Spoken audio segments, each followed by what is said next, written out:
எங்க வீட்டுல எங்க ஃபேமிலி சர்க்கிள் எங்க அண்ணனோ தம்பியோ அதை பத்தி எதுவும் பேச விட மாட்டாங்க. ஃபுல் அண்ட் ஃபுல் இவங்க வீட்டு ஃபேமிலி கதையை தான் வீடு ஃபுல்லா ரொம்ப இருக்கும். அது ஒரு போர் ஃபேமிலி சார். அது எல்லாம் உம்முன்னு அமுஞ்சுங்க. அம்மா உம்முன்னு இருக்கும், பையன் உம்முன்னு இருக்கும். அதனால என்ன பண்ணும், வீட்டை பூட்டிட்டு எங்க வீட்டுக்கு போயிடுவேன். சரி, ஏன் இவர் ஃபேமிலி போர் ஃபேமிலிங்கிறீங்க? போர் ஃபேமிலி சாப்பிட்டோமா தூங்கணும் படுத்த இது ஆயுதுங்க, அவ்வளவுதான். முன்னாடி கொஞ்சம் பேசினாரு நல்லா, இப்போ வந்து ரொம்ப பிபி கேட்க டென்ஷன் என்னத்த நீ இப்படி இருக்கணும் அப்படி இருக்கணும் அப்படிலாம் இருக்க முடியாது. அப்படியே மேனேஜர் மாதிரி பண்றாரு. நாங்க மதிக்க மாட்டோம், ஆனா இருந்தாலும் ஆக்சுவலா உங்க ஒய்ஃப் வந்து பேசுறதுல 20% தான் எடுத்து விட்ட மாதிரி தெரியுது. மீதி 80% உள்ள வச்சிருக்காங்கன்னு எனக்கு புரியுது. அதான் சார் அது. ஓகே, அப்படி பேசுறதுக்கு தலைப்பு என்ன அப்படின்னா, தனது வாழ்க்கை துணையை கிராமத்திலிருந்து தேர்ந்தெடுத்த நகரத்து வாசிகள். இவங்க கிராமத்தில் பிறந்து வளர்ந்தவர்கள், இன்னமும் ஒரு கிராமத்து வாசியாவே இந்த விஷயத்துல இருக்காங்க அப்படின்னா என்ன சொல்லுவீங்க? நீட்னஸா சில விஷயம் மெயின்டைன் பண்றது அவங்க பண்ண மாட்டாங்க. சமைச்சிட்டு சாப்பிட வரும்போது அப்படியே எல்லாத்தையுமே அங்க சமைக்கிற பாத்திரத்தோட அப்படியே கொண்டு வந்து வச்சிருவாங்க. நீங்க அழகியெல்லாம் ரொம்ப ஏஸ்தெட்டிக்கா இருக்குன்னு பாக்குறீங்க.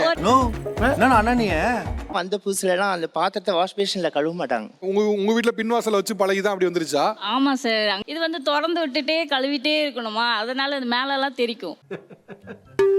என்னடா இப்ப மாறிட்டீங்க போல, மேட்சிங்கா ஷூ, மேட்சிங்கா ட்ரெஸ் எல்லாம் மாத்திட்டாரு சார். இப்ப நீங்க மனசார எவ்வளவு மாறி இருக்கீங்க? நானா ஒரு 10% தான் சார் மாறி இருப்பேன். ட்ரெயினில் வான்னு சொன்னால் வரவே மாட்டாங்க சார். ட்ரெயினில் வர மாட்டாங்களா? அதே மாதிரி நைட் ஷோ படங்கு போகலான்னு போட்டாலும் வரமாட்டாங்க. ஏழாவது கர்மாந்திரம்னு ஒன்றும் புரியல.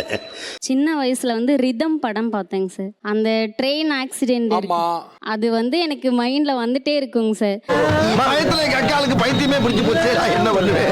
பஸ்ல நம்ம போறோம் அப்படின்னா டிரைவரை வாட்ச் பண்ற மாதிரியே தான் உட்காந்துட்டுக்குவேன். டிரைவருக்கு நான் டீ காஃபி வாங்கி கொடுப்பேன். அவங்க தூங்குறாங்களா அப்படின்னு பஸ்ல பார்க்கலாம், ஆனா ட்ரெயின்ல பார்க்க முடியாது. இதை எங்கேயாவது கேள்விப்பட்டிருக்கீங்களா? இப்ப பஸ் ஆக்சிடென்ட் ஆகிற மாதிரி படம் பார்த்தா என்ன செய்வீங்க? எங்க போதும் இது மாதிரிலாம் பார்த்தா நடந்து அதுக்காண்டி நமக்கு உயிர் சேஃப் இல்லைங்க சார், உயிர் வேணுங்க சார். ஒரு டைம் போனா இன்னொரு டைம் கிடைக்காதுங்க சார். உன்னோட உயிர் உனக்கு எவ்வளவு முக்கியமோ அதை விட ஏன் உயிர் எனக்கு முக்கியம். ஆஃபீஸ் போயிட்டு வந்தேன்னா சார், கதவை தட்டினா அப்படின்னா கேமரா இருக்கு எல்லாமே இருக்கு, பட் கதவை திறக்கவே மாட்டாங்க. பயந்துட்டு யாருன்னு கேட்பாங்க. இவங்க ரிலேட்டிவ்ல எனக்கு ஒரு சில பேர் தெரியாதுங்க சார். அது கூட தெரியாம என்ன மானாவுக்கு அவங்க ரிலேட்டிவ்ல வந்துட்டு ஒருத்தவங்க இன்விடேஷன் கொடுக்க வந்தாங்க. இப்ப திடீர்னு வந்துட்டு காலிங் பெல் அடிக்கும் போது நான் கொஞ்சம் பயப்படுவேன். என்ன சொன்னீங்க? யாரு நீ வெளியே போக தெரியாதுன்றீங்களா? எக்ஸாக்ட்லி. ரிலேஷன் வர மாதிரி இருந்தா அவர் எனக்கு இன்ஃபார்ம் பண்ணிருப்பாரு, இன்ஃபார்ம் பண்ணல, நீங்க பொய் சொல்றீங்க அப்படின்னு அவங்க கிட்டே ஆர்குமெண்ட் பண்ணுவேன். ரொம்ப விவரமான பொண்ணாவும் இருக்கு. ரொம்ப விவரமான பொண்ணு தான். இல்ல, ஒரு வகையில அவங்க பயம் நியாயமானதா. இப்ப அவங்க ஊர்ல சுத்தி சொந்தக்காரங்க தெரிஞ்சவங்களா இருக்கப்போ அவங்க அப்படியே பழகி இருப்பாங்க. ரொம்ப தேங்க்ஸ்ங்க. அதை கொஞ்சம் மாத்திக்கிட்டா பரவாயில்லன்னு நினைக்கிறேன் சார். ஆக்சுவலா நீ மாத்தான் ஆகணும். ஏன்னா நல்ல காரியத்துக்கு வந்திருக்காங்க. நீங்க அவங்க சந்தேகப்பட்டா உங்களுக்கு ஒரு மாதிரி என்னடா அது நம்மள திட்டு நினைச்சிட்டாங்கன்னு தோணிடக்கூடாதுல்ல. நேத்து நேரம் அங்கிட்டு பேசிட்டு இன்னைக்கு அங்கிட்டு பேசிட்டு திர 1000 தான் இருந்தாலும் நான் எந்த பக்கம் தானே இருக்கு. கல்யாணம் பண்ணிட்டு வரும்போது பாத்தீங்கன்னா ஊர்ல சவுண்டா நல்லா பேசுவாங்க, பழகுவாங்க. சரி, சென்னைக்கு வந்த பிறகு அது மாறிடுவாங்க அப்படின்னு பார்த்தா இங்கேயும் வந்து அதே மாதிரியே வாண்டடா பேசி இவன் மொக்க வாங்கிக்கிறா. குழந்தைங்க வந்து வாசல்ல அந்த லீவ் டேஸ்ல தான் விளையாடுவாங்க.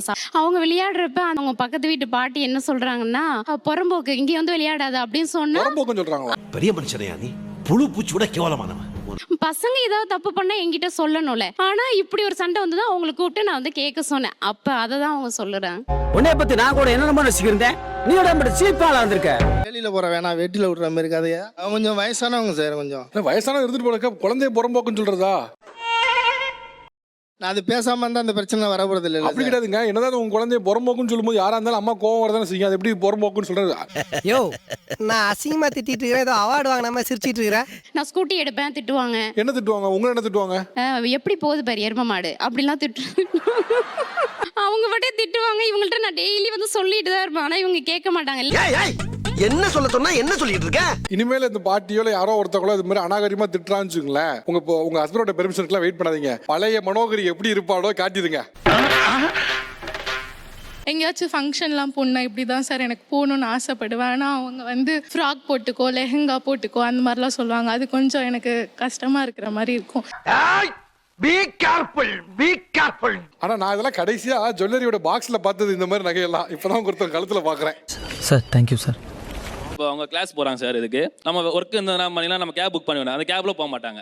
ஏன் அது வந்து அது ஊர்ல இருந்து அவங்க அப்பாவுக்கு ஃபோன் பண்ணி மாமாவுக்கு வேலை இருக்கு அவர் வரமாட்டாருன்னு அவங்க நைட்டே வர வச்சுட்டு காலைல அவரு அவங்க அப்பா கூட்டு போய் திருப்பி கூட்டு வந்து வீட்டுல விடுவாரு. என்னையா சொல்றீங்க? அவர் ஊர்ல இருந்து எப்படி சார் இங்க வர முடியும்? நான் தான் கேப் புக் பண்றேன்ல, இன்னைக்கு சிட்டில கேப் இருக்கு, கேப்ல புக் உங்களுக்கு பண்ண வேலை இருக்கு, எனக்கு அப்பா வேணா வருவாங்கல்ல. இல்ல புரியல. கன்வீனியன்ஸ்க்காக தான் இந்த மாதிரியான கேபு டாக்ஸிஸ் இதெல்லாம் இருக்கு. ஊர்ல இருந்து ஒரு ஆள் வேணும், வேலையில இருந்து உங்க கணவர் வேணும்னு நினைக்கிறது வந்து அந்த அசௌகரியமா இருக்கும்ல சம்பந்தப்பட்ட ஆளுக்கு. Bro I don't care. அப்பா எங்க இருந்து வரணும்? செட்டிதாங்கல், வேலூர் சைடு. வேலூர் இருந்து ஒரு 3.5-4 மணி நேரம் ஆகுமாமா? அவங்க சொன்னானா அவங்க அப்பா உடனே வருவாரு. அதான் ஒரே ரத்தங்கிறது. குத்துனாவே ரத்தம் வெளியில வந்துறியா? நீங்க எங்கேயோ பக்கத்துல போறதுக்கு அந்த மனுஷன் 4 மணி நேரம் டிராவல் பண்ணி உங்களை பிக்கப் பண்ணி டிராப் பண்ணி. அதான் சார் ஹஸ்பண்ட். நீ முத்திர கத்திரிக்கான்னு சாட வச்சிட்டு போறாயா? ஏய் இதெல்லாம் எனக்கு வேணும்டா. ஆக்சுவலா இந்த டேட் லிட்டில் பிரின்சஸ்மாங்கல்ல, அதோட மொத்த உருவம் நீங்க தான். உங்க அப்பா அப்படியே வளர்த்து வச்சிட்டாங்க உங்களை. கரெக்டா சொன்னீங்க. ஆக்சுவலா நீங்க இன்னொரு பிரச்சனை என்னன்னா, நீங்க இன்னும் உங்களை ஒரு குழந்தையாவே நீங்க நினைச்சிட்டு இருக்கீங்க. குழந்தை தான் சார். கஷ்டம் தான் பாஸ், ரொம்ப கஷ்டம். கல்யாணம் பண்ணாத சொன்ன கேட்டியா? கிராமத்துல இருந்து இவர்கள் வருவதனாலேயே இவங்ககிட்ட இந்த குவாலிட்டி எல்லாம் இருக்கும் அப்படி நான் நினைச்சேன். ஆனா கல்யாணம் பண்ணி பார்த்த பிறகு தெரிஞ்சு இல்லை. அப்படி கேட்டதே எக்கச்சக்கம் பேர சொல்லுவனே சார். 90s கிட்ஸ்க்குலாம் கல்யாணம்ன்றதே ஒரு வரப்பிரசாதம் மாதிரி சார். கிராமத்துல இருந்து ஒரு பொண்ணு வரா நமக்கு அப்படின்றப்போ ஒரு எக்ஸ்பெக்டேஷன் வந்து எப்படி இருந்துச்சுன்னா சார், எனக்கா உனக்கு தான். ஐயோ நான் என்ன செய்வேன், யார்கிட்ட போய் சொல்லுவேன் ராமா? உங்க கனவு என்ன தெரியுமா? எனக்கு புரிஞ்சுக்கிட்டேன். காலைல எதிர்ச்ச உடனே சுப்பிரபாதம் பாடும், சாம்பிராணி மணக்கும், தலை நிறைய வந்து முடி ஈரமா இருக்கும், வாய்ஸ் எல்லாம் வெளியே கேக்குது சார். இப்பெல்லாம் கனவு இருக்கேன். நடந்தது என்ன அதை சொல்லுங்க சார். காலைல எஞ்சிங்க சமைக்கிறதே ஒரு அரிசி உல வைக்கிறதே நானா தான் சார் இருக்கிறேன். அது அனுபவத்தில் சொன்ன எவனா கேக்குறீங்க? பட்டாதான் தெரியுது உங்களுக்கெல்லாம். அவரோட எக்ஸ்பெக்டேஷன் வந்து நான் வந்து எழும்பி இதெல்லாம் பண்ணிட்டு காஃபி வந்து கொடுக்கணும்னு. ஆனா அது வந்து கடவுளோட விதி. கடவுள் இல்ல சார், அவங்க அப்பா செஞ்ச சதி அது. இதுக்கு அதுக்கு என்ன சம்பந்தம்? உண்டா ஏன் அந்த ரூட்ல வரீங்க? ஓகே, எந்த விஷயம் உங்க மனைவி மாத்திக்கவே மாட்டேங்காங்க? அந்த துணி துவைக்கிற விஷயம் சார். மிஷின்ல போட சொல்லி நான் ஆப்ரேட் பண்ண சொல்லி கொடுத்துருவேன். கொடுத்து நான் ஆஃபீஸ் போயிடுவேன். திருப்பி வந்தா துணி அப்படியே இருக்கும். இந்த நிமிஷம் வரைக்கும் அவங்க வந்துட்டு வீட்டுல கீழே தான் துவைப்பாங்க. எல்லா பிராண்டட் ஷர்ட்லாம் போயிடும். சட்டெல்லாம் வந்து நிழல்ல வைங்க காய போய் சொல்லுவேன். அவங்க வெயில்ல வச்சு எல்லாம் ஃபேட் ஆயிடும். அப்புறம் ஆக்சுவலா ஏன் வாஷிங் மிஷின் யூஸ் பண்ண மாட்டீங்க? உங்களுக்கு யூஸ் பண்ண தெரியும், ஏன் பண்ண மாட்டீங்க? என்னத்த சொல்றது? நான் கிராமத்து பொண்ணு. அங்க வந்து பம்பு செட்ல போய் தோச்சிடுவோம். இந்த வாஷிங் மிஷினை வாங்கிட்டு வந்து இந்த நம்பர் இதுல வை அதுல வை, இதெல்லாம் எனக்கு செட் ஆகல சார். அது வாஷிங் மிஷின் வேணும்னு சொல்ற பொண்டாட்டிய பார்த்திருக்கேன். ஆனா வாஷிங் மிஷின் இருந்தும் கையால துணி துவைக்கிற பொண்டாட்டிய இப்பதான் ஃபர்ஸ்ட் டைம் பாக்குறேன். அதுல பெரும் போறதுக்கு ஒண்ணு இல்லைண்ணா. வாஷிங் மிஷின்ல போட்டீங்கன்னா அதுவே காய வச்சு கொடுத்துரும். நீங்க ஜஸ்ட் காய போட்டா சார் அதுல போதும். போட்ட அழுக்கு அப்படியே தான் சார் வருது. அதுக்கும் திட்டுறாரு. ஐயோ சனியன் கடவுட ஆரம்பிச்சிருச்சே, நீ பொட்டு வச்சு பூ வைக்காம போகாதையா. இவங்க வந்துட்டு கல்யாணம் பண்ண மெயின் ரீசனே வந்து எங்க அம்மா இவங்க ஒரே காமன் டைப், அமைதியாவே இருப்பாங்க, சாஃப்டாவே இருப்பாங்க. இன்னும் மூஞ்செல்லாம் மாறிடுச்சு ஒரு நிமிஷம். அப்போ கோபத்துல சில வினாடிகள் கங்கா சந்திரமுகியா மாறினதை நான் பார்த்தேன். ஸ்டார்டிங்ல அப்படிதான் நினைச்சேன். இப்போ வந்து ஜஸ்ட் ஒரு 5-6 இயர்ஸா பாத்தீங்கன்னா பயங்கரமா பேச ஆரம்பிச்சிட்டாங்க. அது எங்க இருந்து கத்துக்கனான்னு தெரியல. ஒரு செகண்ட்ல கேட்டது இதெல்லாம் சும்மா வரல. எவ்வளவு அவமானங்கள், எவ்வளவு அசிங்கங்கள், எவ்வளவு காயங்கள். எங்க வீட்டுல எங்க ஃபேமிலி சர்க்கிள், எங்க அண்ணனோ தம்பியோ எங்க அக்கா தங்கச்சி அதை பத்தி எதுவும் பேச விட மாட்டாங்க. ஃபுல் அண்ட் ஃபுல் இவங்க வீட்டு ஃபேமிலி கதையே தான் வீடு ஃபுல்லா ரொம்ப இருக்கும். சார் என்னோட ஃபேமிலி வந்து பெரிய ஃபேமிலி சார். ஓகே, இவங்களது ஒரு 4-5 பேர் தான். நாங்க என்ன சார் பண்ண முடியும்? எங்களது வந்து நிறைய விஷயங்கள் இருக்கும். அப்போ இதெல்லாம் அட்ஜஸ்ட் பண்ண வேண்டியதுதான். அப்படியே ஒண்ணு வச்சுக்க. அடுத்த 5வது நிமிஷத்துல வீட்டை ஆம்புலன்ஸ் வரும். திருமணம் பண்ணும்போது எங்க அம்மா மாதிரி சுபாவமா இருக்காங்களேன்னு தான் கல்யாணம் பண்ணேன். கல்யாணம் பண்ண பிறகு தான் நான் ஏமாந்துட்டேனே ஃபீல் ஆவறேன் அப்படிங்கிறாரு. புரியுதா இல்லையா உங்களுக்கு? இன்னும் வாய முட சோமாரி. அவர் நான் தான் சார் ஏமாந்தேன். நீங்க என்ன ஏமாந்தீங்க? அது ஒரு போர் ஃபேமிலி சார். அது எல்லாம் நான் முஞ்சுங்க. நான் என்னடி வாய் ரொம்ப நீளுது? அது போர் ஃபேமிலி. அம்மா உம்முன்னு இருக்கும், பையன் உம்முன்னு இருக்கும். அதனால என்ன பண்ணும், வீட்டை பூட்டிட்டு எங்க வீட்டுக்கு போயிடுவேன்.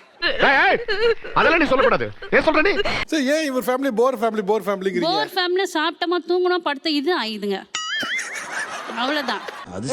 முன்னாடி எங்க வீட்டுக்குள்ள வந்து எங்களே அதிகாரம் பண்ற. உங்க வீடுனா நீங்களே இருங்க. கொஞ்சமா பேசினதுதான் கல்யாணத்துக்கு முன்னாடி கொஞ்சமா பேசினேன். எங்களுக்கும் தான் ஆசை ஹஸ்கி வாய்ஸ்ல பேசணும் எல்லாம். ஆனா எங்க சார் செட் ஆகல சார். எனக்கும் தான் நீ முன்னாடி இந்த மாதிரி இருக்கணும்னு இருக்கு. இல்லையே, முன்னாடி கொஞ்சம் பேசினாரு நல்லா. இப்போ வந்து ரொம்ப பிபி கேட்க டென்ஷன் என்னத்த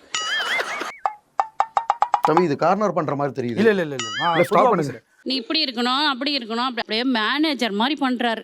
நாங்க மதிக்க மாட்டோம். ஆனா இருந்தாலும் அவர் மதிக்கிற மாதிரி நடிப்போம். வேணும்னா ஒரு அசிங்கமாய் போச்சு குமார். ஆக்சுவலாக உங்க ஒய்ஃப் வந்து பேசுறதுல 20% தான் எடுத்து விட்ட மாதிரி தெரியுது. மீது 80% உள்ள வச்சிருக்காங்கன்னு எனக்கு புரியுது. அதான் சார் அது உள்ள என்ன நிறைய இருக்குது. நண்பர்களே பார்ட் 2 வீடியோ வேணும்னா கமெண்ட் பண்ணுங்க. மறக்காம சர்ப்ரைஸ் பண்ணுங்க. தேங்க்யூ.